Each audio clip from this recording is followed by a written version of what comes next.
Hey, everybody.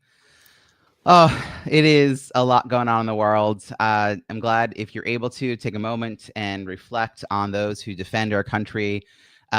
Really appreciate our veterans. And now let me get off to our author panel. These are always so wonderful and rich. So take a moment and tune in if you can. But all the episodes and all the show notes are available at bizbookpubhub.com. Without any further delay, let me introduce this week's panel. When you sit down to write, it's tempting to aim for perfection right out of the gate. But the truth is, your first draft isn't meant to be flawless. It's meant to exist. The real transformation happens later in the rewriting and refining. Allowing yourself to write imperfectly opens the door to discovery. It's through revising, reshaping, and rethinking that your message gains clarity and power. Every rewrite deepens your understanding of your story, and every messy moment moves you closer to the book you're meant to create. I can introduce you to BizBook PubHub partners who can help you overcome writing challenges. You can check out our curated directory, free virtual networking events, and much more at bizbookpubhub.com. And now let's meet our panelists. With us today, we have Carol Enneking, who wrote The Rebalancing Act, Wisdom from Working Women for Success That Matters, a guide to redefining success on your terms, blending career ambition with well-being. Through candid stories and field-tested strategies, it helps you set boundaries, navigate change, and pursue what actually matters. With us also is Janice Litvin, who wrote Banish Burnout Toolkit, which offers a step-by-step, science-backed program to spot stress triggers and build sustainable habits. With practical exercises and workplace scripts, it helps you prevent burnout before it starts and sustain your energy over time.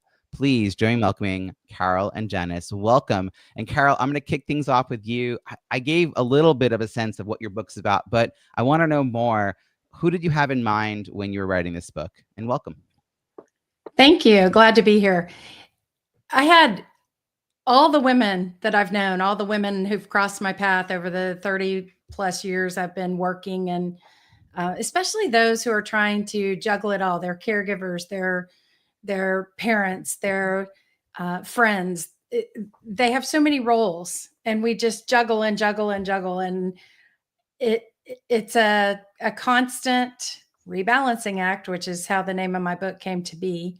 But it was just helping tell their stories, reflect my story in there, and also inspire women who are feeling that pull to help them learn how to let some of that go so that they can focus on what really matters and have some margin in their lives for the curveballs, because the curveballs will always happen.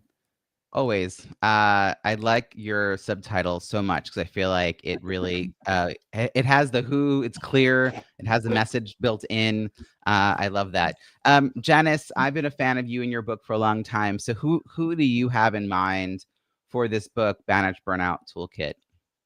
Well, thank you, Robbie. First, let me say that we just passed the 5-year anniversary of Banish Burnout Toolkit, which, as we all know, was during the COVID year. Let's call them the COVID years, the early COVID years. And the book was so burnout is insidious. It can come from the environment, the workplace, the culture, or it can come from ourselves, meaning the way we react to stress. And so it's a two-pronged approach. But this book is for the inner work for all workers who, well, and everyone, whether it's, as Carol mentioned, caregivers, and stress is all around us. So it's for anybody suffering from stress, a stressful situation. I appreciate that. I mean, that was a time period where a lot of people were facing that, but I don't know that it's gotten a lot easier.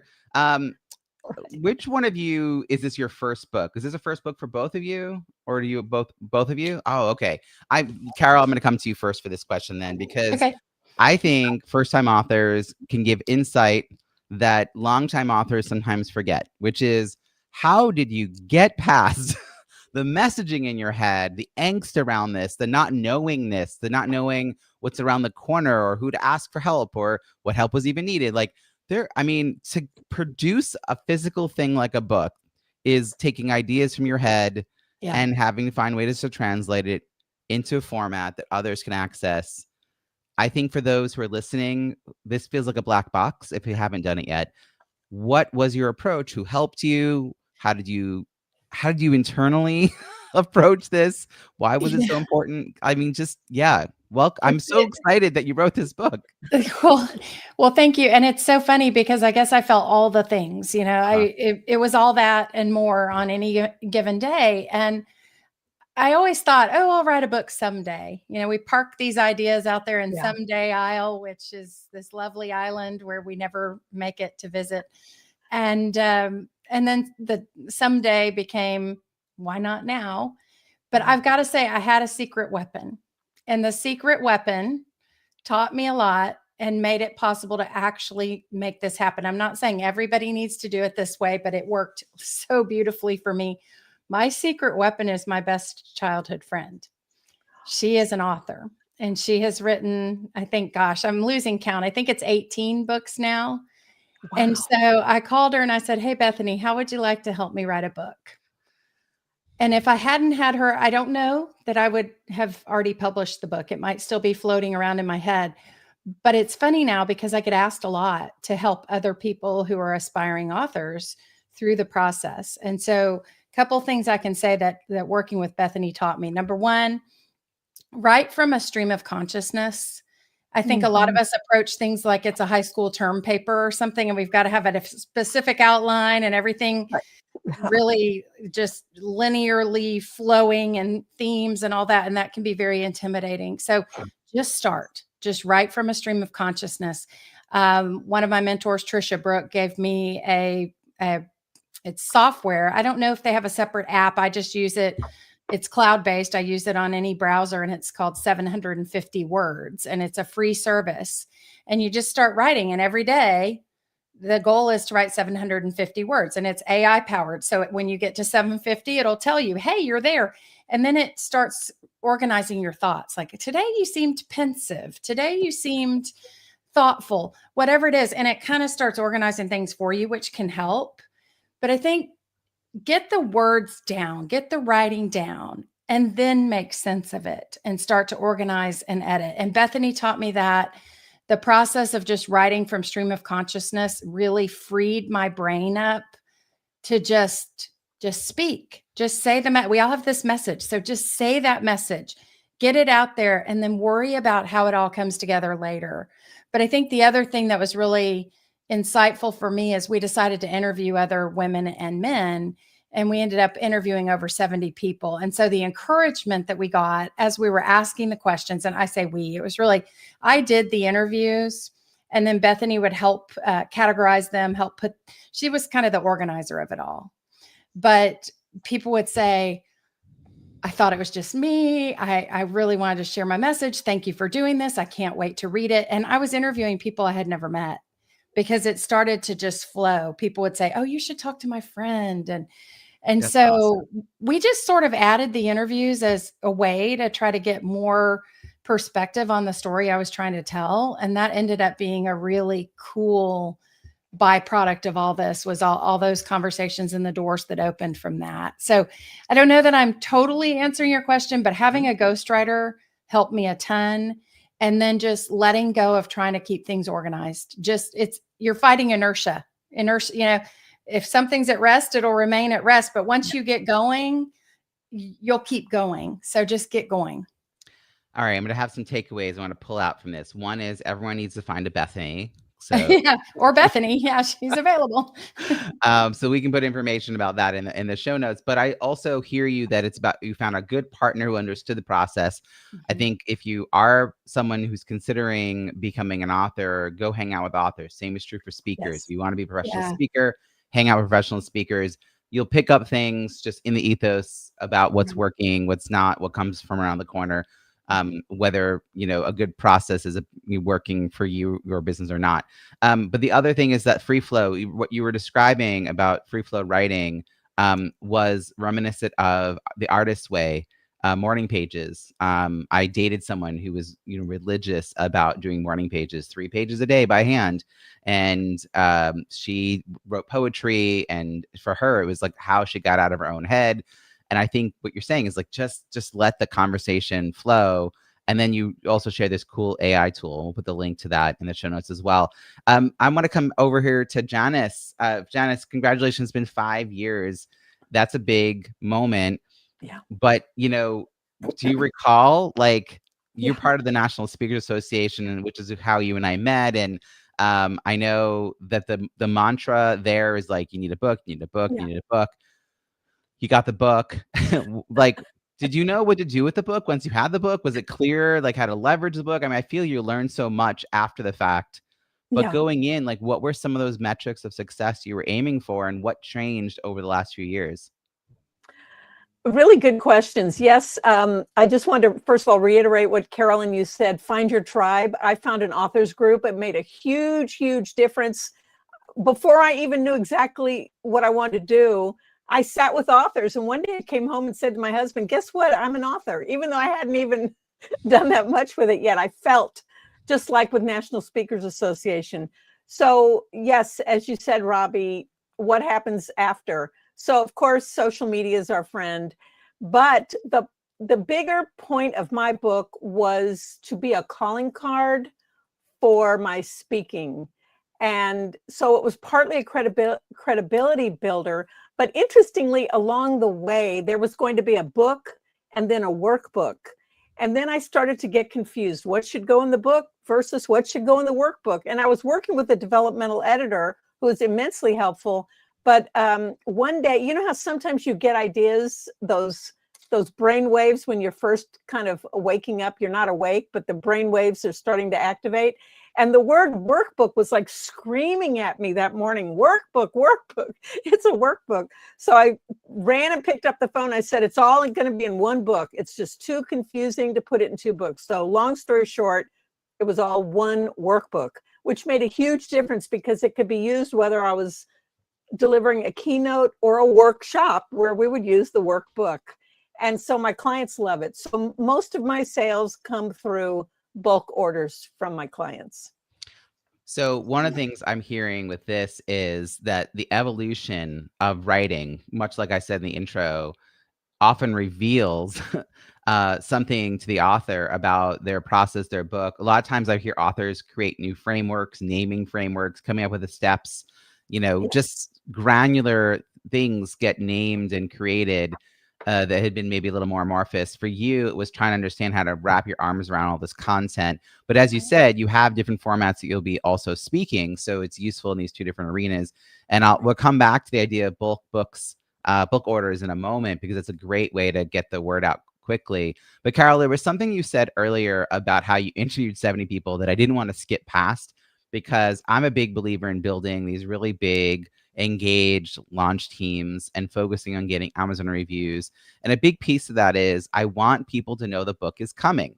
I want the right people to know. I mean, it's great my mom's excited, but like, I want the people who really need the book to be encouraging me. To me personally, I'm very motivated by that external like effort. People are like acknowledging it and like the expectation something's coming and people asking about it.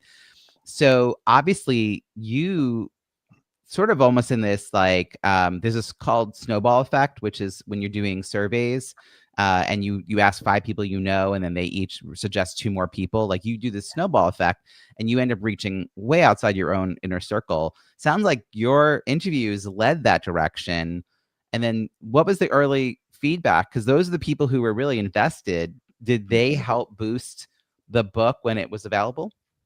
They did. And it was so funny because now I feel like I did things a little backwards, because now I know it's great to have ambassadors. It's great to have launch strategies. I ended up getting those elements, I guess, built into my strategy just in the nick of time for the launch, but it was almost accidental. And so I started working with Trisha Brook, who I mentioned earlier, and she's like, well, you need to have ambassadors, people who will help talk up the book, take pictures with the book, buy the book. And it's like, okay, well, I guess those people I interviewed could be great ambassadors. And lo and behold, they were.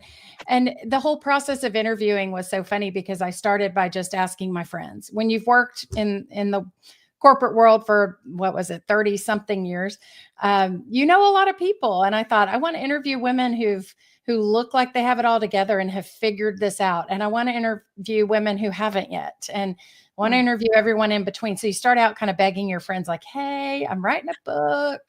Do you mind talking to me?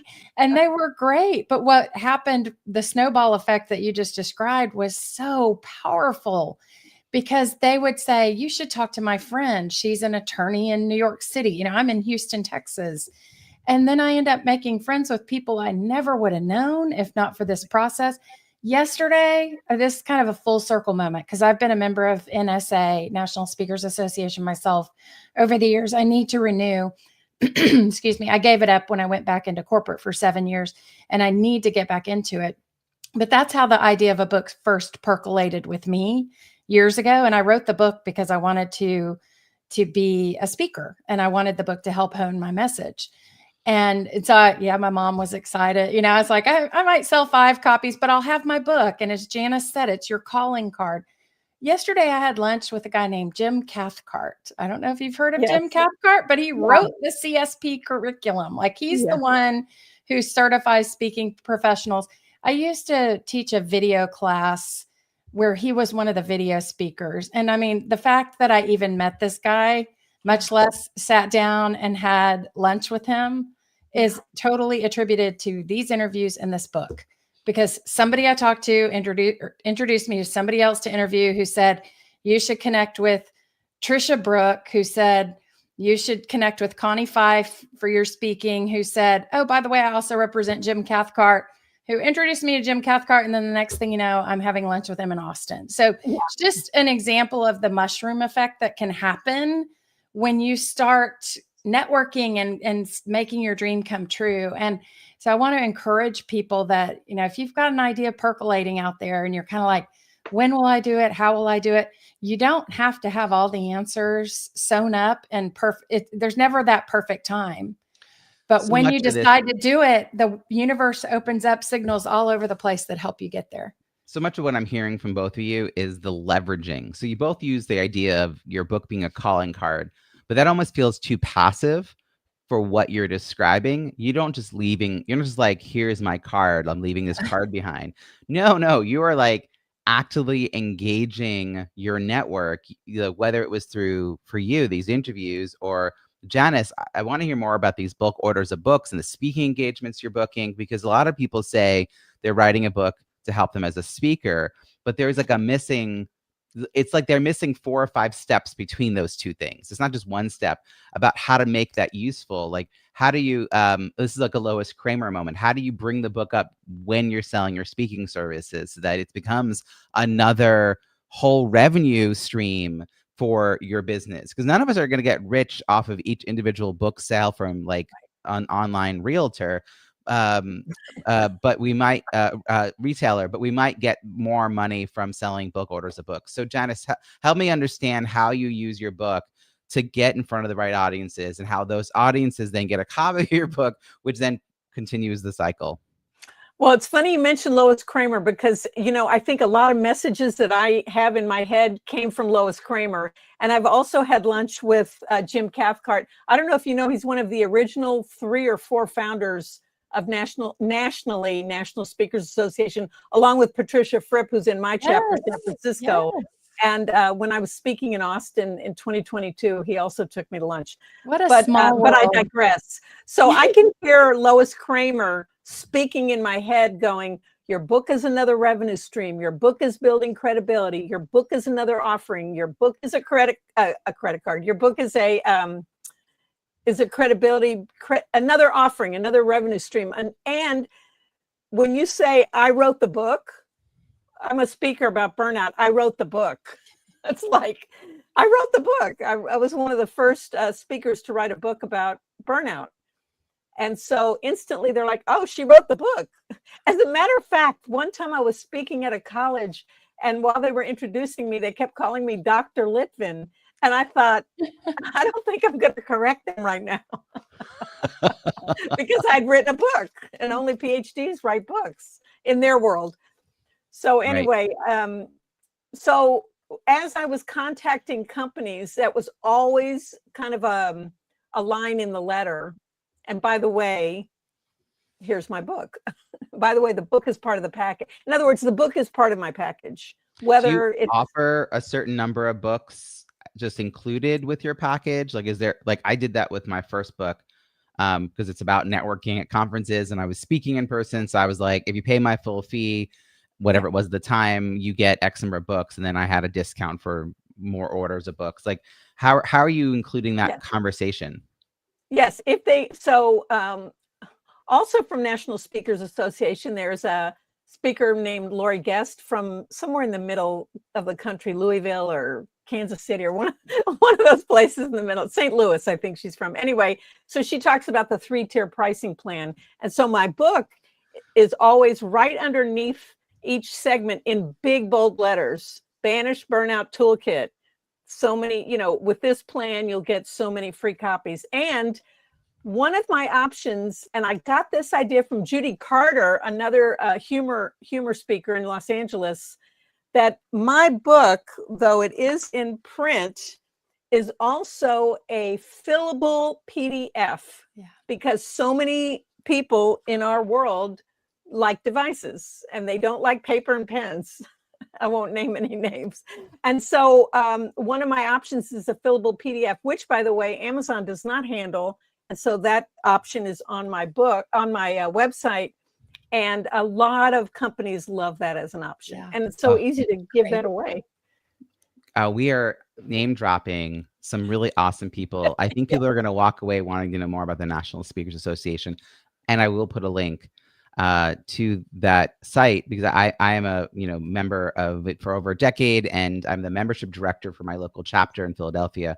So I could go on and on about the benefits, but partly it's that there's an overlap between speakers and authors. There's a bit of a circle overlap almost. And for those who want to really understand how to leverage the book into the speaking business, or how to use speaking to get a book deal, or whatever it might be, whichever angle you're coming at, talking to these people. I mean, we just named a bunch of great people. We'll put links to all of them, some of whom I've interviewed for this show or my previous podcast, and we'll definitely share how to reach them. But partly what I'm hearing is you're floating around, you're hearing all this information and you're sharing it. And then lastly, I want to mention what you just said, which is having your book in multiple formats, including a fillable PDF, makes it much more versatile. If you're selling into a large company, they might want to buy copies of that in order to give it out to their team. I was working with a prospect the other day doing one of those like 30-minute, calls, and they were struggling with how to take their book and make it something that companies would want. And I said, well, do you have a discussion guide? And they were like, what? And I was like, well, you have these 5 sections. Do you have questions for each section that you can give to a manager or a leader who could do that with their team every week for 5 weeks and on their own? And then they can decide whether they want to bring you in or not. But like that would help them buy the book, read the book, implement the book. And it was like light bulb moment. He said, of everything you said, because of course it went for more than half an hour, for everything you said together, like that struck it. And to me, it's like I'm outside the jar, so I could read the label and I'm like, oh, add, instead of saying add water, it says add discussion questions. Like it's just right there on the jar. But Carol, what were the aha moments that you had? Your book's been out for a little over a year at the time of us recording it. And obviously you were working on it for like a good portion of time before that. Yeah. What were those aha moments, those simple little nuggets that you didn't see in the beginning of the process because you're just so in the get the content out of my head and write the thing and all that. But then all of a sudden you are an author. Yeah. I say I kind of did things backwards because I had a learning and development focused firm for 18 years. And the goal was someday I'll be a public speaker. And I did public speaking, but it was an extra part of that business. And I wanted to flip the narrative and be more focused on public speaking and less focused on workshops and seminars this go round after my 7-year corporate experience. And so I think I was so focused on the speaking part of it. And I said, okay, well, I should write a book. When you do learning and development, a little bit about a lot of things. And so it's easy to get focused on these rabbit trails and chase paychecks and chase projects. And so I didn't want to be doing that. I wanted to really stay true to what I wanted to do.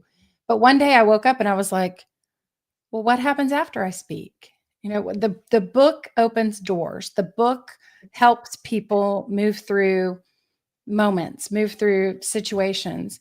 And so then you start asking the bigger questions. And I think, I don't know, maybe I could have done it a little more succinctly and with a broader strategy right at the beginning. But this has been a series of iterations for me. And so, for instance, when I got ready to launch the book, it was like, I'm not just launching the book, I'm launching my brand. Right. I'm launching my speaking. I'm launching all of this. And then it was like, okay, well, once they hear me, and yes, I want them to read the book, but for me, I wanted them to have, I call it a legacy blueprint workbook, but it's something to help them think about the legacy they want to create and what their goals are and what they're really aiming for. Because, and I'm sure, Janice, you and I could have all kinds of follow-up conversations on the burnout factor, because so much of what we're talking about relates to each other. But, you know, part of getting burned out is you're focused on all the things and you're not really doing a good job of prioritizing the things that matter most. Mm-hmm. So then I thought, okay, I need a workbook that helps people figure out what matters most to them and what this journey of life looks like for them.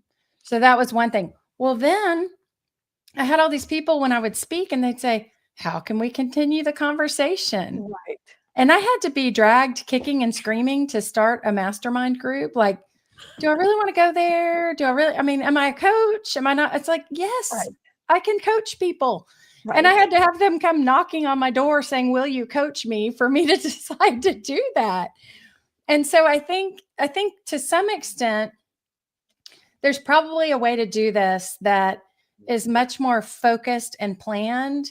But I happen to love the serendipity of the iterations of, okay, now I'm ready for this next step. And now I'm ready for this. And wow, how cool that this and this make this, you know? And so I do think that there's definitely a process and there are aha moments. They don't stop when the book is published. In fact, if anything, for me, they sped up, they multiplied, and they increased exponentially. But that's been the beauty of it. And it is so much fun to be on this journey. Yeah. And just saying, okay, I'm not exactly sure where this is headed next, but I am here for it. Like I am in. So it's funny when you talk about those aha moments along the way. It's like, I guess at some point when you're writing, you kind of start going, this could really be something. And so just getting the title of my book took me forever. And now it's like, that's not just the title of my book. That's my brand. That's the essence of what I represent and what I'm trying to move forward and what I'm on a mission to talk about, how to rebalance. So I don't know. It's just, you can probably see in the emotion that my face kind of lights up as I talk about this, because it's been really exciting, but you got to be so comfortable with discomfort. So ready to just lean into it and be there for it, because you just never know where the road's going to lead you. I love the idea of this iterative process. And you also alluded to the idea that there's probably a more structured, strategic way of doing it. So I'm just going to take a moment and share what some of the things I've learned. You use the phrase, the book opening doors. And I think, you also earlier, both of you talked about a calling card, and a lot of people call it a business card. I think your book is more than a business card, and a lot of people call it a business card, but I feel like, again, that feels very flat. So I'm going to ask everyone listening to imagine that your book is a brick, and it took a lot of effort to build this brick. This was not an easy thing, but now you have a brick. So you put it on the ground and you stand on it, and you're very proud of yourself, and you smile at all the people walking by, and you point down at the brick, and they all admire this brick, and you feel much taller because you're standing on your brick. But then life moves on, and you need to step off the brick and go about your life. So the brick is just sitting there. That is how most people treat their books. They have a moment in the sun, and then the brick's just sitting there. But if that brick was, quote, just sitting there, propping open the door between you and a prospect, or between you and a referral partner, and every time during a launch sequence, which is over several months, you have a conversation, exchange an email with them, it props the door open a little further. the barrier is suddenly gone. And now you're being invited in to do collaborative work with that person. And that is the activation part. We don't always know what doors are going to be opened or what invitations will happen. That's the iterative piece. But if you have some sense of what more you want, like you want to have group programs, you're thinking about a mastermind, you want to do more speaking, you have some idea, then you can build a launch team with the people that you have in mind for those kinds of programs or activities or engagements. And that will lead to the kind of conversations that will open up new revenue and new media opportunities. So as the launch strategist on the call, I'm like, this is the piece that I think a lot of people will miss. You're lucky if you can be surrounded by other authors and professionals who can guide you and give you some of that. But it could take too long and then you lose a little hope. So a lot of people do all that work to build a brick and they just have bricks, and they might have more than one and they just have a collection of bricks, and it's just not as helpful for their business. One way, and I'm going to come to you next, Janice, to help with this is the collection of reviews, which I know you put some focus into. To get even 20 reviews, written reviews, not just the global ratings, the 1 through 5 stars, but to get written reviews, to get even 20 takes a certain amount of effort. And some people can do that right out of the gate. Some people recognize they didn't do that right away, but they come up with a plan to do it in hindsight. I aim for 50 or more with my clients. For my own books, I aim for 200 or more, which is a whole thing. And I'm looking, Janice, you've got 42 global ratings and you've got 25 written reviews. Some as recently as April of this year, which tells me that you're getting ongoing reviews, which is also really important, that they weren't all in the first 2 months when the book came out 5 years ago. What was your thought process early on about the importance of reviews? What's changed for you? How do you get people to follow through and actually write the review? Because that's really hard. Yeah, I'd love to just hear about your thoughts on this. I've lost your mic somehow. You're muted somehow. Is there? Oh, we're gonna fix this. We're gonna adjust some things behind the scenes here.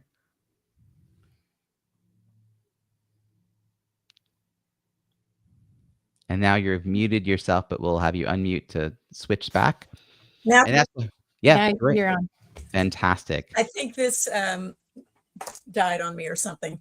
There's no battery indicator on my little mic. Sorry about that. So talking about reviews. Okay, so first of all, I want to stress the value, the immense value of having some sort of coach like Robbie. At the time that I was writing my book, when I first met you, you were not doing publishing.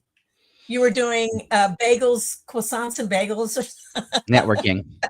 Networking. And so I had gone to I told you I had gone to an authors group, and at the authors group one day they had a panel, and on that panel was the woman who became my developmental editor.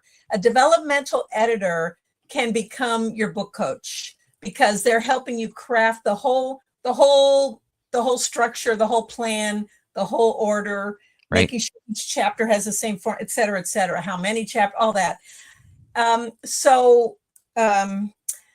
Another coach I was working with at the time, a speaking coach, said, line up your endorsements or your reviews before the book goes to print so that they're inside the book. And I noticed that every other speaker that had a book had a bunch of endorsements inside the front few pages.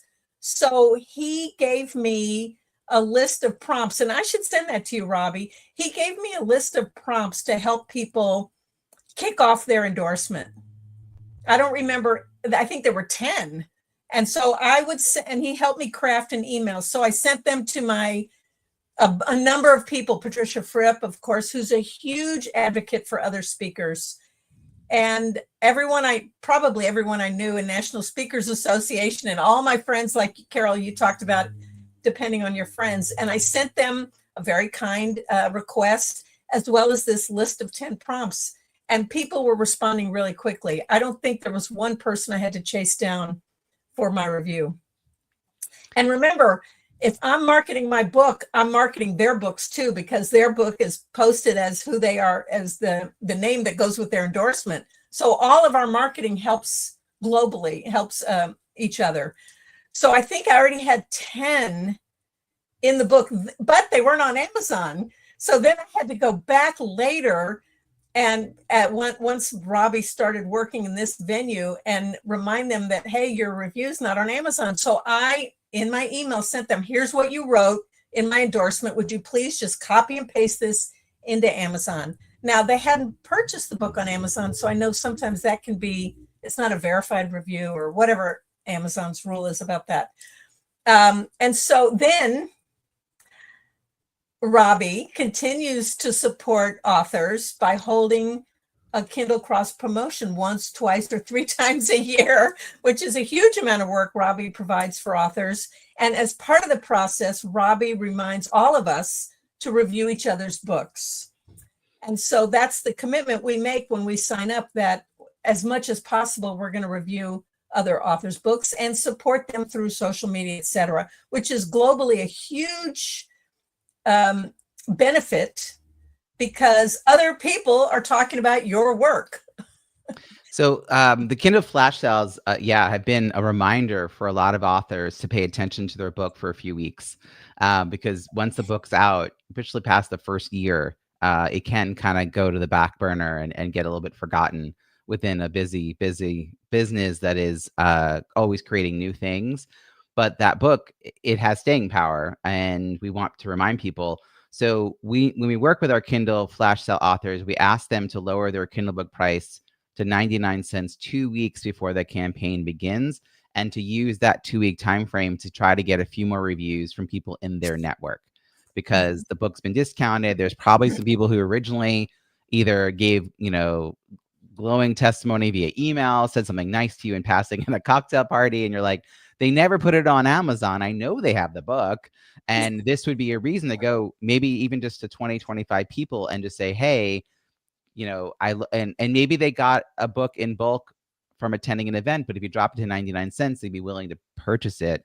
And then, yes, it would be a verified purchase review, which is part of the overall algorithm for why your book might show up higher on the search results page. And then the authors themselves have an option to say, yes, I will commit to buying 5 books and writing 5 reviews related to the campaign. But I want to be careful that it's not an exchange, because actually it's against Amazon policies to have authors exchanging reviews, because those aren't authentic and genuine, which is why I tell people, you might pick 5 books. No one in that 5 might pick your book. like you're picking books based on your needs and interests and what you think will be valuable to you right now. And there are over 50 books in this next Kindle flash sale that we're working up to. We've had between 50 and 75 or so books each time. It's incredible. But I have to say, I get pushback now and again. And Carol, I was curious for your thoughts on this. 99 cents? But my book is so much more valuable. And I want to ask you about this, because your book's newer and I feel it might be a little more of a precious baby to you. And it's like, oh, my book. And you know how much effort you put into it. Yeah. How dare you, Robbie, say I should lower my book price to 99 cents? Don't you know how valuable it is? Carol, why are you okay with that? And why did you say yes to this marketing opportunity with the Kindle flash sale? Well, so part of my launch initially was to put the Kindle at 99 cents. So I got okay with it because you don't have a hard cost. Now, granted, yes, it's your intellectual property. It's your baby. It's all of that. And people who want hardcovers or paperback books will not have a problem paying a price for that. But it's also a marketing message. It's a chance for you to reach a wider audience. And maybe it's the marketer in me. That's my degree way back when. I laugh because I have a marketing degree, but it was given to me before there was an internet that we all could access. So, but it's a cost of doing business, and it's worth it to get your name out there. And you meet people, and your book is reaching the hands of people that you might never meet otherwise. And so you have to look at it like that, and it doesn't diminish the value of what you've done. It just helps you promote it and get it into more people's hands. Particularly the right people's hands, right? Because I imagine both of you are getting paid more than 99 cents to do a speaking gig. So, sure hope so. so I hope so. I know we can't talk prices in NSA, but I assume it's over 99 cents. I'm not a charity. I'll just say that. Yeah. So if that's the case, then, if one person in Janice's audience realizes they love Carol's book and Carol then gets invited to come speak at a women's leadership summit, at some, industry event, that's a paid opportunity. And then she's able to sell bulk orders of books. And so it's trying what we're doing. And honestly, the collaboration amongst the authors is something I inherently love, and I really believe in community. But the way authors have stepped up for each other has been beyond even what I imagined initially back in November 23 when we threw this together for the first time. One person said to me, I thought it was going to be much more kind of competitive, but it wasn't at all competitive. People were just super supportive and collaborative and engaging, and like, it's a big world out there. yeah. And so there's room for all of us. I one time organized some live streams around people who had no topic in common, and they were like, no, next time we want to all be with people exactly in our lane. And I'm like, great, because I could see the value of the all in one lane, but I also thought some people were going to be proprietary about that, right? Like, oh, no, no, they really want to be in these spaces and getting to know each other. So Janice, you've done this now a couple times. What's your take for how this fits in with your other marketing goals? Because you're still 5 years in talking about this book, getting the book out there. How does this factor into that? Well, I like what Carol said, which was about the book represents who you are and your brand. Burnout isn't going away. So I've been speaking now about burnout since fall of 2018. So now 7 years. And one day I thought to myself, wow, I really need to branch out. And I am developing something new, but I am still getting calls for burnout because now more than ever, people are feeling burned out and there's so many things going on around us in the world, which I won't get into now. But whether burnout is right around yourself or in the greater world, it impacts us. We're feeling human beings, and we're all feeling the stress of so many things going on, whether it's our own personal life or worrying about an election or somebody else in another country. Is very, very stressful. And so people need the tools to understand how to stay calm while you're caring about other people around you. You don't have to be very upset to show that you care about another part of the world. In fact, you're doing everybody harm. And it's, if you can calm yourself and learn to acknowledge yourself and protect yourself, you can be stronger for the other issues that you care about. What I'm hearing is, as long as the book is relevant, you should be talking about it. That's kind of what I just heard from you. It's like, well, the book is still relevant. The topic is still relevant. So I need to find ways to let people know about it. As we wrap up here, I am going to go to Carol first. The question is, what advice you would give to someone who's writing a book to help them grow their business? So it could be something you've said before, you want to reiterate, or something new. We have a lot of listeners who are in that space. What would you share with them? I would say be discerning, but also be generous with your time, generous with your resources. I laugh and say I'm not a charity because I can't just go around the world speaking at no charge all the time, every day. I need to make money. It's a vocation and I need a paycheck. So I recognize the value of $1, but at the same time, I also recognize that when you can invest in resources, some of them don't even cost very much, but get people to help you. Get people to help you with social media. Get people to help you with launching like you do, Robbie. Get people to help you with your brand strategy. In my case, I needed to hire a publicist. I'm not great at tooting my own horn. For whatever reason, I had a friend who said, you're not really your best cheerleader, because I don't know, I don't want to come off as egotistical about this stuff. And so I just and I think that's, again, part of how we are as women. Sometimes we're like, oh, just little old me. Why does my message matter? It's really easy to get in your head, and maybe that's imposter syndrome. Call it whatever you want, but it's easy to kind of doubt yourself. So surround yourself with people who can help you make the most of these opportunities. Yeah. And help you take this message to the world, because it's a big world out there, and people need to hear your message. So don't be afraid to invest in resources that can help you, because they can make this a whole lot more impactful. And if you really think about what you're doing as being of service to other people, it's not about me. It's not about my paycheck. I did reference my paycheck, but it's not about me. I could do a lot of things and make a living, but it's about a mission and an opportunity to pay it forward, and an opportunity to get this message to more people to help them. And if you keep that mindset and surround yourself with resources that can help you do that in a more effective way, you will find yourself less frustrated, and you will move past those moments of doubt so that you can stay true to your mission. I appreciate this so much. And Janice, how about you? What kind of advice would you offer someone who's writing a book to help them grow their business? First of all, Carol, that was really beautiful. Thank you so much. Thank you. Thanks. First of all, don't feel like you're off on an island all by yourself, even though you might be physically. Find your tribe. There are many, many, many authors groups around the country. The one I belong to has a network around the United States. Mine is called BAPA, Bay Area Independent Publishers Association. There are 20 or 30 chapters around the country. And if somebody wants to reach out to me, I can help them find a group. So that's number one, because you have questions.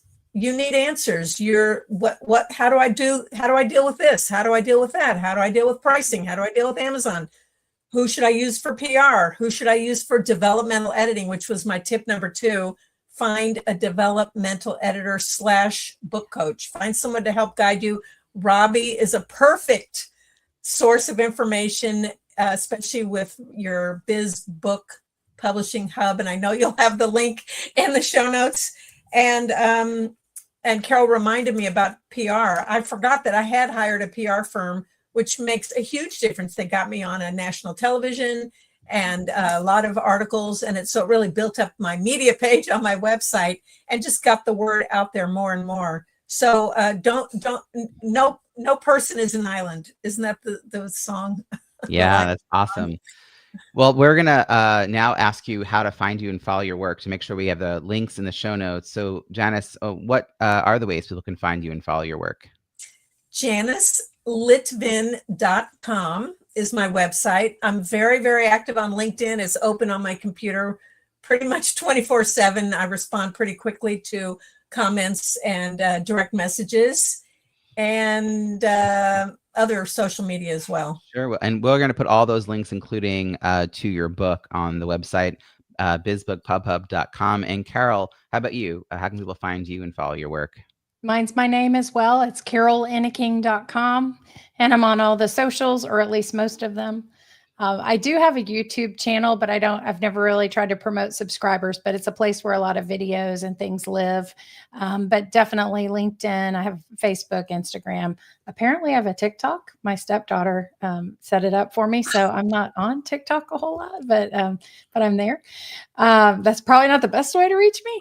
But my website is just my name, carolenneking.com. We're going to put all those links in the show notes at bizbookpubhub.com, which is where you'll also find show notes from all the past episodes. We've had hundreds now, which has been really incredible. These valuable author panels, one-on-one interviews with authors and with experts. There's a curated directory of these experts as part of the BizBook Pub Hub that we call them our hub partners. They are available to support entrepreneurial authors through their author journey, writing, editing, publishing, launching, and marketing their book. And we also host a free virtual networking event every single month focused on either authors or speakers. There's the Kindle flash sales you'll find there, and a lot more information. We basically have this incredible resource ecosystem for authors. I'm a big fan of supporting authors and getting their messages written and out there, and we'd love you to check it all out. So thank you to our panel again for joining us, and check everything out at bizbookpubhub.com. Thanks, everybody. Thank you so much, Robbie. Very much appreciate you. Yes, it's great what you do, Robbie. Thank you. Thanks for having me on.